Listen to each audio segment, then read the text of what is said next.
बिस्मिल्लाहिर्रहमानिर्रहीम। जैसे कि आप जानते हैं कल पेशावर ज़ल्मी वर्सेस लाहौर कलंदर था, तो पेशावर ज़ल्मी ने अपनी शानदार से भी शानदार कारकर्दगी दिखाते हुए मैच जीत लिया है। तो चलिए पेशावर ज़ल्मी की बैटिंग हाईलाइट से आपको बताते हैं।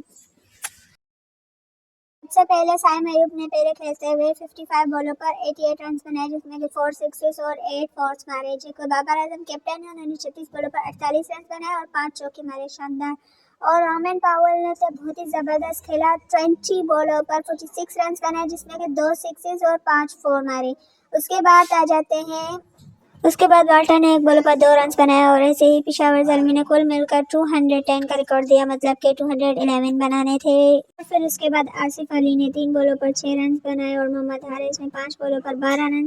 ऐसे ही पेशावर ज़ल्मी ने अपनी शानदार कारकर्दगी दिखाते हुए लाहौर कलंदर से ये मैच 8 रन से जीत लिया और ऐसे ही लाहौर कलंदर ये मैच हार गया और पेशावर ज़ल्मी जीत गया। तो जल्दी से अपने चैनल को सब्सक्राइब करें, लाइक शेयर कमेंट वगैरह सब कुछ कर लेंगे। सीखने के लिए क्रिकेट अपडेट के लिए चैनल को सब्सक्राइब करें, ठीक है। मिलता है नेक्स्ट वीडियो में और अपनी मेरे को सपोर्ट ज़रूर करें।